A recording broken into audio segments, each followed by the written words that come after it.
Hello दोस्तों। आज की वीडियो में हम लोग डिस्कस करेंगे different types of displacement time graph का सेकंड पार्ट। इससे पहले हम लोग फर्स्ट पार्ट देख चुके हैं जिसमें हम लोगों ने तीन टाइप्स के ग्राफ देखे थे और उनको डिस्कस किया था।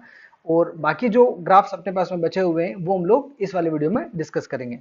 तो चलिए स्टार्ट करते हैं। देखिए, जो नेक्स्ट पॉइंट है फोर्थ, वो अपने पास में ये है कि जो डिक्रीजिंग डिस्प्लेसमेंट होता है वो इक्वल इंटरवल ऑफ टाइम में शो करेगा इस टाइप का ग्राफ। यानी कि ये वाला आपके पास में ग्राफ है। इस ग्राफ को अगर आप ध्यान से देखें तो ओ ए आपके पास में कर्व बन रहा है जो कि पहले तो इस तरीके से जा रहा है और बाद में क्या हो रहा है, इस तरीके से मुड़ा हुआ है ऊपर से।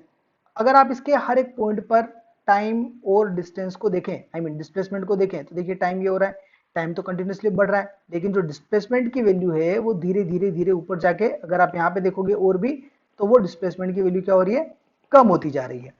मतलब कि आप इसको ये बोल सकते हो कि टाइम बढ़ने के साथ साथ जो डिस्प्लेसमेंट है वो आपका कम होता जा रहा है। ठीक है। So the displacement time curve O A represents a decreasing velocity या फिर रिटार्डेशन, जिसको डी एक्सेलरेशन भी बोला जाता है। ठीक है। For uniform D acceleration the displacement time graph is a parabola bending downward. मतलब अगर हम लोग डिस्प्लेसमेंट टाइम ग्राफ की बात करें यूनिफॉर्म रिटार्डेशन के लिए, है ना, तो यूनिफॉर्म रिटार्डेशन मतलब एक पर्टिकुलर टाइम के साथ में पर्टिकुलर रिटार्डेशन उसमें हो रहा है, तो क्या होगा, आपका पैराबोला बनेगा, वो भी बेंडिंग डाउनवर्ड, नीचे की तरफ झुकता हुआ पैराबोला बनेगा इस तरीके से जो इस ग्राफ में शो कर रखा है। ठीक है।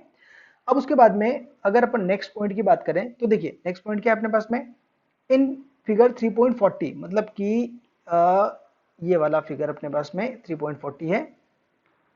Displacement is decreasing uniformly with time. यहाँ पे जो डिस्प्लेसमेंट है वो टाइम के साथ में यूनिफॉर्मली डिक्रीज हो रहा है। देखिए यहाँ पे पहले यहाँ था, मतलब ए पॉइंट पे था, ए से वो यहाँ तक आ गया बी पॉइंट पर टाइम के साथ में। देखिए टाइम यहाँ पे चल रहा है और डिस्प्लेसमेंट ऊपर था। डिस्प्लेसमेंट पहले क्या था, हाईएस्ट था। अब टाइम तो आगे बढ़ रहा है, टाइम के साथ में यहाँ पे देखिए कंटिन्यूसली क्या हो रहा है, डिक्रीज होता जा रहा है। मतलब इस पॉइंट पे आप देखेंगे टाइम ये, डिस्प्लेसमेंट ये, फिर टाइम ये, डिस्प्लेसमेंट ये, फिर टाइम ये, डिस्प्लेसमेंट ये। ठीक है। तो और बाद में क्या हो गया, यहाँ पे देखिए बिल्कुल यहाँ पे आ गया बी पे, बी मतलब कि ओरिजिन पे आ गया, यानी कि जीरो पे आ गया, मतलब डिस्प्लेसमेंट उसका क्या हो गया, जीरो। तो यहाँ पे ये चीज लिखी हुई है कि डिक्रीज हो रहा है uniformly with time and becomes zero after a certain time. एक पर्टिकुलर टाइम के बाद में वो जीरो हो जाता है।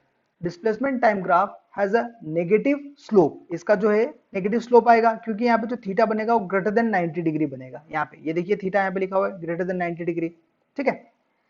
And tan theta less than हो जाएगा आपका जीरो, मतलब यहाँ पे थीटा अगर ग्रेटर देन 90 है तो जो टेन थीटा है वो आपका लेस देन जीरो आ जाएगा। And represent a uniform negative velocity, और यूनिफॉर्म नेगेटिव वेलोसिटी को रिप्रेजेंट करेगा।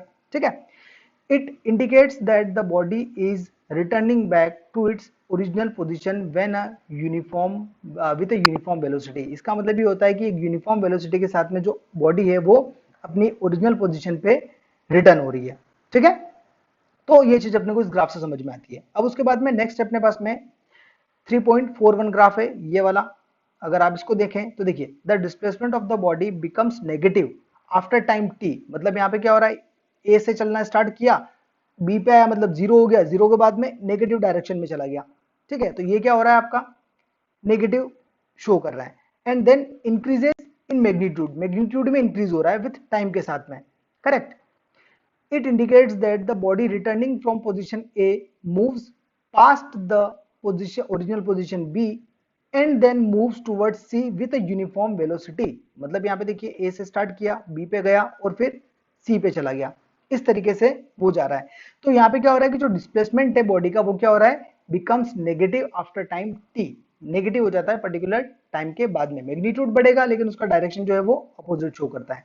मतलब यहाँ पे इस टाइप का आपको ग्राफ देखने के लिए मिलेगा। ठीक है। मतलब कि जब हाईएस्ट पॉइंट से जीरो पे जाता है और जीरो से फिर नीचे वाले पाथ पे चला जाता है। नीचे वाला पाथ मतलब ग्राफ में आप इस तरीके से उसको शो कर सकते हो। राइट। सो ये अपने पास में बाकी के ग्राफ थे जो तीन और थे, और इसी के साथ में ये टॉपिक आपका फिनिश होता है। बाकी नेक्स्ट जो टॉपिक्स हैं वो नेक्स्ट वीडियोस में डिस्कस करेंगे। आज के लिए इतना ही। Thanks for watching.